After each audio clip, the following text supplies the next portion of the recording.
pour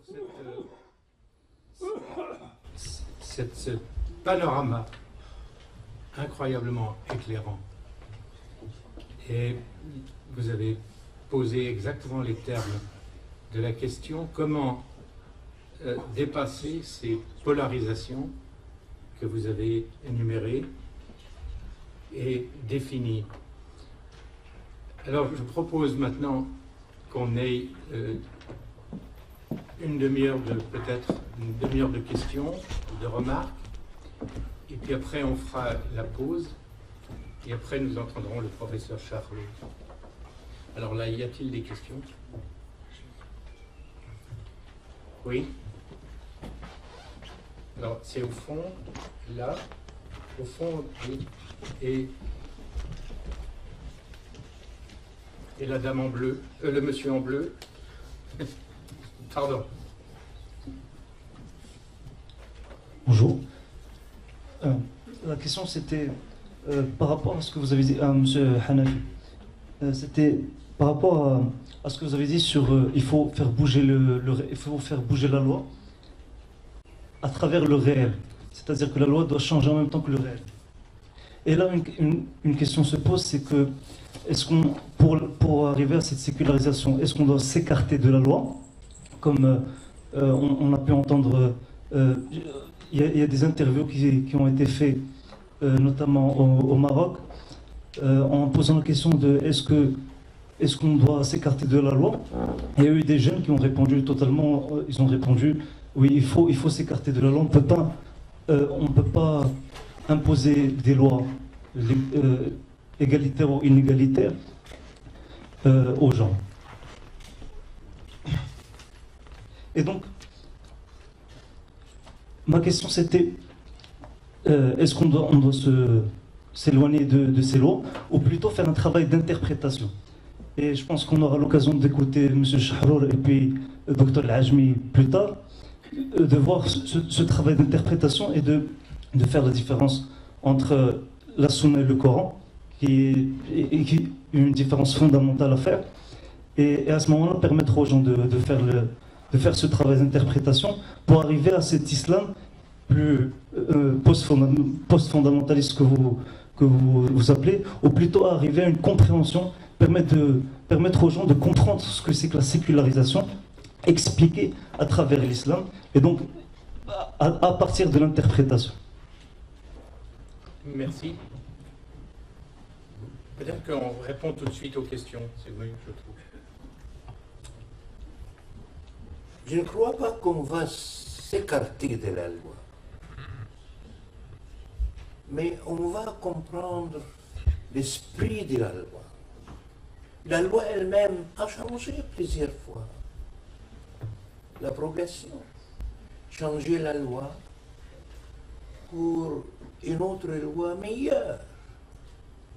Quand le verset est venu, وَإِن تُبْدُوا مَا فِي أَنفُسِكُمْ أَوْ تُخْفُوهُ يُحَاسِبْكُمْ بِهِ اللَّهُ.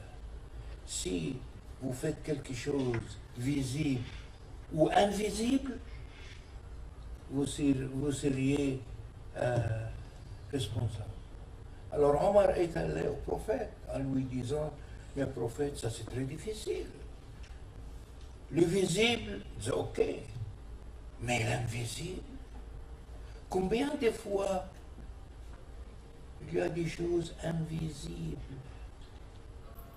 qu'on a pensé? Marilyn Monroe. Alors, un autre verset est venu directement. لا يكلف الله نفسا إلا وسعها.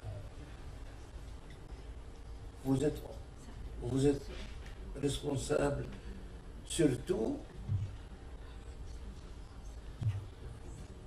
selon les choses que vous pouvez faire, c'est-à-dire le visible et l'invisible.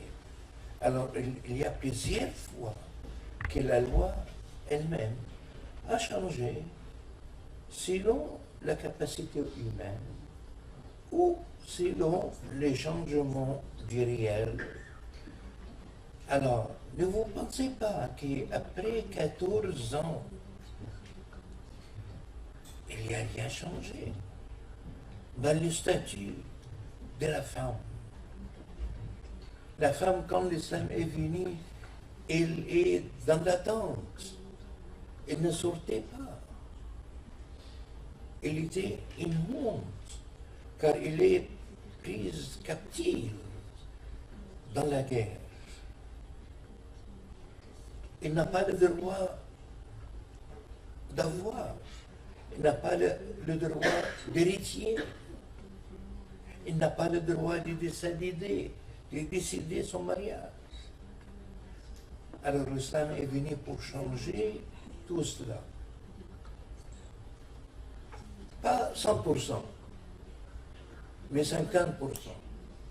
En laissant la raison humaine de continuer l'autre 50%.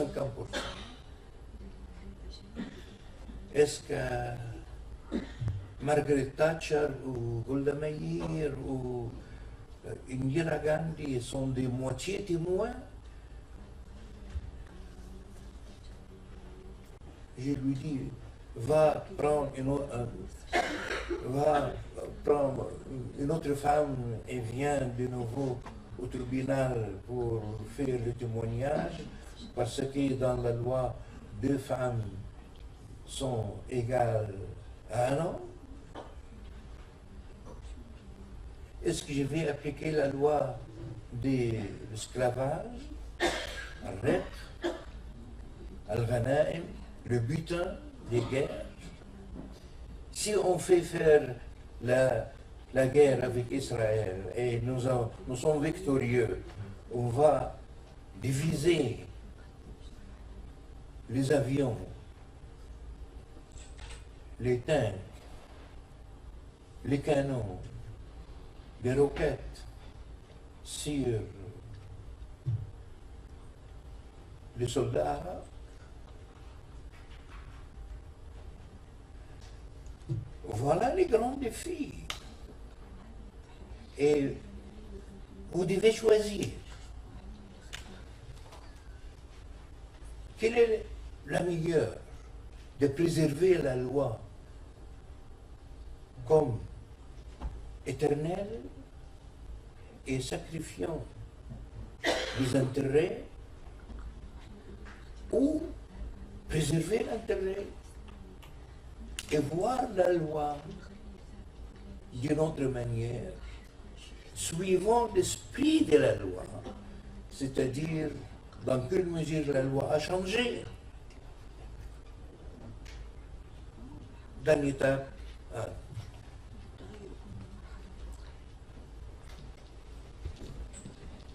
Merci. Oui, c'est la dame. Oui. Oui. Merci. Merci, Dr Hanafi, pour votre intervention. Ça m'a beaucoup confortée parce que j'étais vraiment tourmentée par tous les intervenants depuis 2 jours déjà qui essaient d'avancer une définition pour soit le sécularisme ou la citoyenneté en islam. Parce que je voyais les choses vraiment autrement. Et il y avait aussi une idée récurrente que tout intervenant, peut-être, ils ont essayé de mettre l'échec d'islam actuel sur l'exemple de l'Église fait duel, hein, qui, je crois que c'est une comparaison qu'on ne peut pas le faire. Je crois que l'être humain est différent dans chaque époque. Il est affecté par toutes les circonstances sociales, politiques, en ce qui se passe dans le monde. Et chaque result qui se passe est basé dans l'époque à ce moment juste. On ne peut pas le répliquer, on ne peut pas comparer non plus. Et j'avais aussi de problèmes de voir comment ces définitions qu'on essaye d'avancer, comment ils peuvent être acceptés par les normes musulmans dans la rue, Je trouvais que il y a une force énorme, ça n'existe pas. Mais je crois que ce que vous avancez maintenant, le terrain est tout à fait prêt dans le monde islamique d'accepter, parce qu'il y a un grand refus maintenant contre la violence et les malcompréhensions entre peuples. Et est-ce que vous pensez que c'est vraiment le bon moment d'avancer ces idées ou pas? Merci. Nous sommes en retard, madame. Ce n'est pas uniquement que c'est le moment, mais le moment est déjà passé plusieurs siècles. Omar, il a suspendu une loi, Al-Mu'allafatu Qulubuhum, la somme d'argent payée aux juifs, aux chrétiens, pour les familiariser avec l'islam. Alors, quand Omar est venu, il a suspendu ce genre de paiement en disant, oui, nous avons payé ça quand l'islam était faible. Et nous avons besoin de faire les gens convertir à l'islam. Mais maintenant, non. L'islam, maintenant, il est fort. On a besoin de faire ces paiements aux juifs, aux chrétiens. Et ça existe dans le Coran. Mais Omar, il a donné des intérêts communs, la priorité sur la loi. Il n'y a pas une loi éternelle. Toute loi change avec le changement du réel et de la société. Oui, Monsieur Kilani. Non, vous étiez avant? Non, lui avant. Très bien.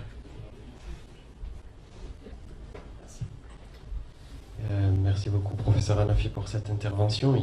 Hier, Reda disait que ce qu'il ne trouvait pas chez les penseurs politiques islamistes, c'était une pensée ouverte au monde, et qu'il ne pensait pas suffisamment le monde contemporain, mais plutôt qu'il restait figé sur la manière de penser, les catégories de l'islam en tant que tel, non inséré dans le monde, et que c'est pour ça que il s'orientait plutôt, si je résume bien ta pensée, Reda, vers les penseurs, on va dire, critiques contemporains, mais qui pensent l'islam dans le monde. Je pense que vous nous en avez fait une belle illustration. J'ai trouvé dans votre discours un certain nombre d'échos, d'ailleurs, avec le discours de Claude Lévi-Strauss, notre grand prédécesseur en anthropologie, le discours qu'il a fait à l'UNESCO. Quand vous dites, par exemple, peut-être une question qui est centrale, comment préserver l'identité et en même temps traiter ou s'ouvrir à l'altérité, ou également votre conclusion, quand vous dites c'est bien facile d'aller au sectarisme et c'est bien facile de vouloir appliquer le sécularisme, mais le travail que nous devons accomplir est plus complexe que cela. Ça renvoie à un passage donc de son discours de l'UNESCO dans lequel il disait « L'humanité est constamment aux prises avec deux processus contradictoires dont l'un tend à instaurer l'unification, tandis que l'autre vise à maintenir ou à rétablir la diversification. » Le problème, ou plutôt la réalité, parce que pour moi c'est plus une richesse qu'un problème, mais il semblerait que pour d'autres ça ne le soit pas, auquel on est confronté en tout cas, c'est... Et vous avez commencé votre intervention là-dessus, les contre-réactions identitaires liées à la richesse. Alors, les contre-réactions identitaires sont le problème, effectivement, mais liées tout simplement aux migrations, liées au fait que les cultures maintenant se côtoient, se fréquentent, interagissent, s'enchassent, se juxtaposent, liées à l'avènement des nouvelles technologies qui nous a rapprochés.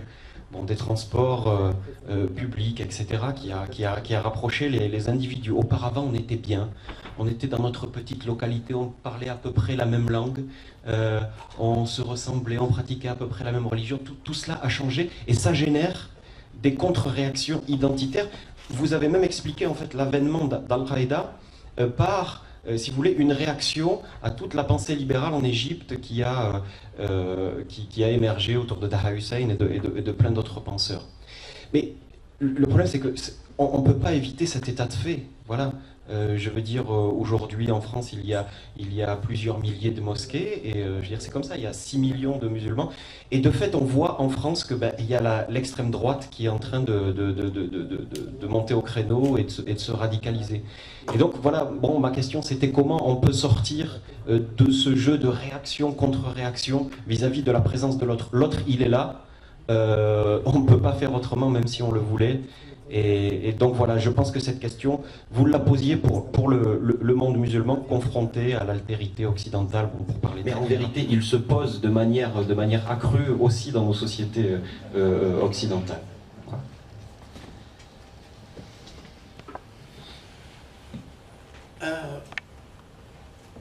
Mon frère, pensez-vous pas que je peux créer une pensée, prendre une position, sans être un disciple de Claude Lévi-Strauss ou d'autres? Pourquoi renvoyer la nouveauté de préférer à la créativité des centres? N'est-il pas possible que moi, dans la périphérie, dans le sud, puisse penser la réalité et découvrir une loi exactement comme Claude Lévi-Strauss l'a fait en faisant son discours à l'UNESCO? Et si je proteste contre l'inégalité de la créativité en donnant toute la créativité au centre et rien à la périphérie? Deuxièmement, le fond de votre question,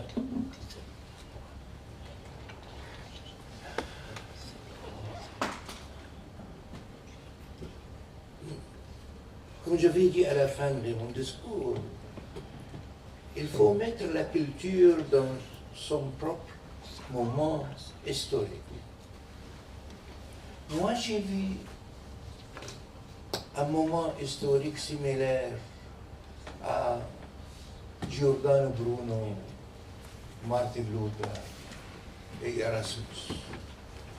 Je suis dans une période pré-cartésienne. C'est pourquoi tous ceux qui veulent le rationalisme, la lumière, ils sautent les étapes historiques. Moi, je lutte encore contre l'Église, contre le médiévalisme, contre l'Empire. Et je voudrais bien mettre l'homme au centre du monde comme Erasmus. La liberté d'interpréter le texte sacré comme Martin Luther, niant la médiation entre l'homme et Dieu. Je voudrais bien commencer une période d'un humanisme comme Giordano Bruno. Alors, je suis très sensible à ces progrès dans l'histoire. Et ça, c'est le grand défi de l'intellectuel arabo-musulman. Il est facile de sauter à un modèle privé. Et il est très difficile de trouver son propre modèle dans son propre terrain, dans son propre sable. Même le pétrole, ce sont les compagnies occidentales qui découvrent. Les grands défis au temps moderne, c'est de dépendre de soi-même. C'est pourquoi j'ai dit, ça c'est les méfaits des acharismes, que Dieu fait tout. Dieu, le sultan, la compagnie extérieure, c'est la même chose. Et les grands défis, c'est quand je dépends sur moi-même, d'être à Montezeri, d'avoir ma raison et d'avoir ma liberté humaine, etc. Alors, espérons que la prochaine fois, vous me renvoyez ma créativité.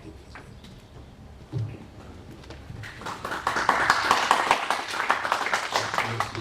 Monsieur Kilani. Oui, merci. Je dois tout d'abord remercier M. Hassan Hanafi pour cette brillante communication intelligente et surtout fraternelle, et aussi fraternelle.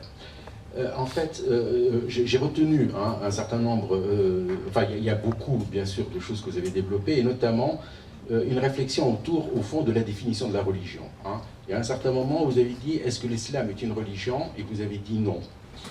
Et il y a un écho par rapport à ce que j'ai présenté hier, par rapport à l'esquisse que j'ai faite de la critique de la religion en tant que catégorie englobante, catégorie chrétienne, devenue scientifique, une catégorie omniprésente, et donc à la fois aussi, marquée aussi bien par le biais ethnocentrique et de ce fait autoritaire, dans la mesure où elle soumet les autres cultures à sa propre appréhension du monde. Alors j'aimerais, vraiment rapidement, je ne vais pas faire très long, revenir brièvement à ce que j'ai présenté hier pour illustrer votre propre démarche et pour être sûr d'avoir bien compris finalement ce que vous avez développé et entrer en dialogue avec votre perspective. Si on prend en fait la démarche scientifique des sciences sociales, Mircea Eliade et d'autres, en fait pour trouver la religion ailleurs, on a plus ou moins retenu 5 critères que vous avez cités d'ailleurs tout à l'heure. 5 critères au caractère définitoire de la religion, tels que, au fond, les chrétiens la comprennent et tels que les scientifiques imbuent de la culture chrétienne sans être eux-mêmes croyants. C'est des agnostiques. Müller, agnostique.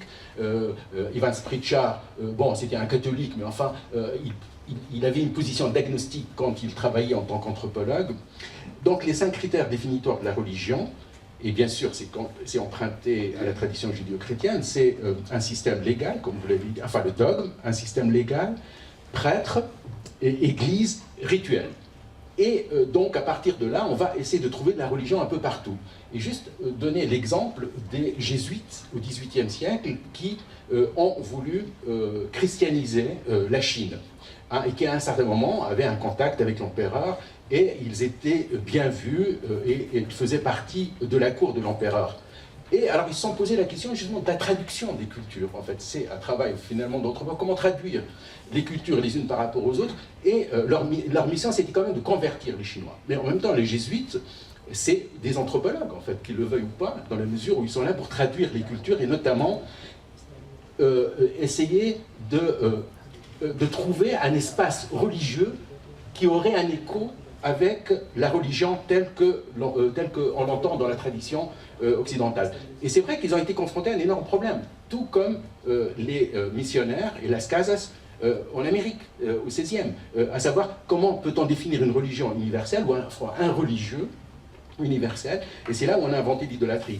Et là, très rapidement, pour justifier auprès du pape leur mission, parce que le pape doutait, ils ont traduit Tienne, le ciel, par Dieu. Donc ils ont essayé de trouver un équivalent pour dire, au fond, le confucianisme n'est pas simplement un système de vie ou un système philosophique, c'est aussi une religion. Et donc, notre mission de conversion est légitime. Et c'est comme ça qu'ils ont justifié leur action auprès du pape, qui, lui, en doutait. Et d'ailleurs, il a arrêté la mission. Donc voilà, c'est juste pour revenir à ce que vous avez dit tout à l'heure, et qui m'a bien sûr énormément intéressé, à savoir, l'islam n'est pas une religion. Donc, finalement, c'est un peu ce que j'ai dit tout à l'heure, hier. Il y a deux conceptions, ou deux acceptions de la religion.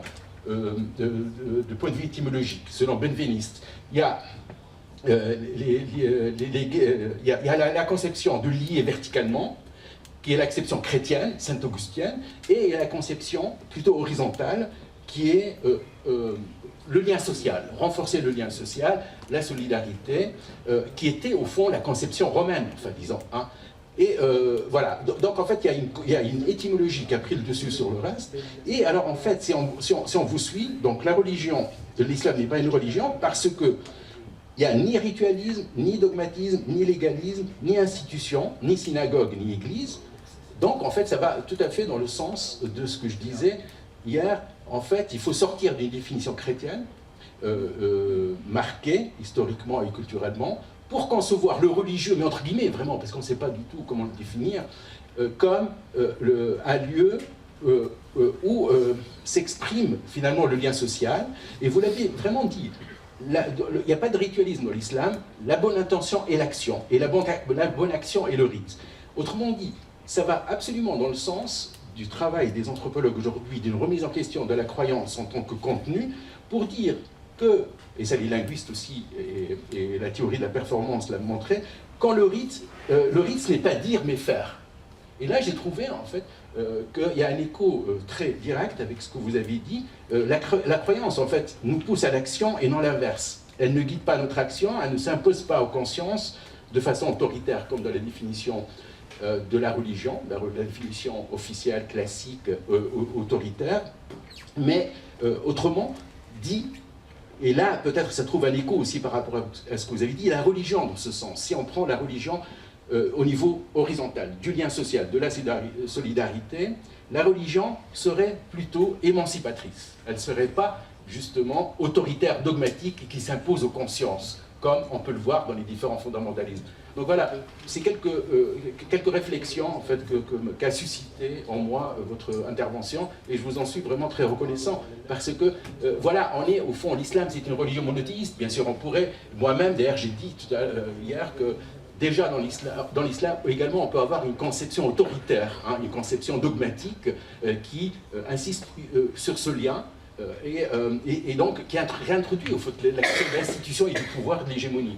Mais en fait, il y a la possibilité de sortir de cette conception pour voir plutôt le lien social et le lien de solidarité et l'action. Et donc cette ouverture. Donc je vous en remercie.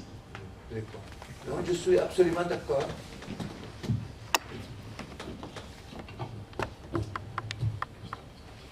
Très bien. Reda. Oui. Professeur Hanafi, il a soulevé une question humaine qui est très importante et qui peut nous aider à comprendre le dilemme et à mieux comprendre ce qui s'est passé dans l'évolution de l'islam politique, l'islamisme, notamment à travers ses militants. Il a évoqué un aspect que nous avons jusque-là complètement sous-estimé, mais qu'il faut considérer, c'est le prix de la souffrance. Il a montré clairement que ce sont des générations de militants qui ont subi les affres de la prison, de la torture. Saïd Qutb a fait un commentaire du Coran, ce que j'ai dit, l'unique interprétation véritable qui est sortie de l'islamisme, c'est politique, mais il a subi d'atroces tortures sur son propre corps. Et donc il a pensé cette question en lui-même en ayant une souffrance. Moi je dis que Qutb c'est le hallaj de la mouvance islamiste contemporaine. Et donc je crois que nous reconnaissons, enfin, je pense qu'il faut admettre comme principe humanitaire que nous reconnaissons le prix du sang, le prix de la souffrance. Quand un corps souffre, il faut considérer cet aspect. Et donc, on peut aussi mieux comprendre comment un corps qui souffre pense le monde. Je pense que nous avons des identités tranquilles, sereines. Nous pouvons réfléchir. Je veux dire, quand on est dans une sérénité identitaire, on peut penser, disons, de manière équilibrée, la relation à l'autre, la relation à soi. Mais quand justement votre identité est soumise à une amputation, mais vraiment à des sévices physiques, etc., là on peut comprendre peut-être certaines dimensions violente, extrémiste, etc. C'est le produit d'une longue souffrance. Et je crois que cette souffrance, il faudra que nous réfléchissions sur cette dimension pour comprendre justement la pensée qui en a découlé. Et là, ma question, elle était, j'ai une courte question parce que le professeur Hanafi évoque toujours le ash'arisme, donc c'est une notion qui est précise et il serait peut-être utile de la définir pour le public. Comment vous définirez l'ash'arisme et votre propre, disons, analyse sur la question? Merci bien, Rida. En effet, surtout quelques orientalistes modernes confusent tout ce qui se passe dans le monde musulman avec l'essence de l'islam. Ce sont eux qui ont introduit la méthodologie historique, sociologique, politique pour étudier le phénomène de l'islam. Quand on arrive au fondamentalisme, on est essentialiste, c'est-à-dire on décrit tout ce qui se passe dans le monde musulman ou le monde occidental, etc., sur l'essence de l'islam, pas sur la réaction. Moi-même, comment tuer Ben Laden? Comment il a été tué? Et par quels moyens? Si je pense en cela, ça me révolte. Tout bombardement de l'Afghanistan ou du Yémen, ça me révolte. Mais je ne m'engage pas à Al-Qaïda car je suis un intellectuel, un professeur. Mais si j'étais quelqu'un de métier, voulant défendre l'islam et voir comment l'islam a été violé par les États-Unis, partout dans le monde musulman, sans doute je m'engage dans l'Al-Qaïda. Alors, ça c'est notre histoire. C'est bien que vous vous rappelez de Saïd Qutb. Moi j'ai connu Saïd Qutb en 1951 et 1952 quand j'étais à l'université. Il est entré dans les frères musulmans car les frères musulmans n'ont pas trouvé quelqu'un qui remplace Hassan el-Banna. Et Saïd Qutb était en lien avec les marxistes, Hadithur, avec les modernistes, Taha Hussein et Al-Aqad, et Naguib Mahfouz. C'est lui qui a introduit la trilogie de Naguib Mahfouz à la radio. Et quand la révolution de 1952 est venue, Nasser lui a demandé d'être le directeur de la libération, Rally Liberation, mais Saïd Qutb n'a pas voulu être engagé avec les frères officiers, mais en tout cas, si vous voulez, si on pense dans le cours de Saïd Qutb, il a commencé comme un critique littéraire. L'art pour la vie. C'est vous qui avez dit hier où est l'aspect esthétique, où est la production littéraire des frères musulmans, quelque chose comme ça. Alors c'est tout. Et toute l'école d'Amin al-Khouli, al-Umana, Khalafallah, l'école de l'image littéraire, qui est ce que le Coran décrit à propos de l'autre futur, la récompense et la punition. Ce sont ni des réalités, ni des illusions, ce sont des images littéraires pour motiver la conscience humaine à agir. Mettant entre parenthèses l'existence réelle de l'eschatologie ou chimérique. Alors, il a commencé par la critique littéraire, il a commencé par interpréter l'eschatologie comme image littéraire. Il a commencé à mettre un livre sur la critique littéraire, النقد الأدبي أصوله ومناهجه. Et quand il est enterré, les frères musulmans, en 51-52, c'est lui qui m'a donné le livre du Mawdoudi pour les lire. Alors, en entrant, le frère musulman, il a perdu.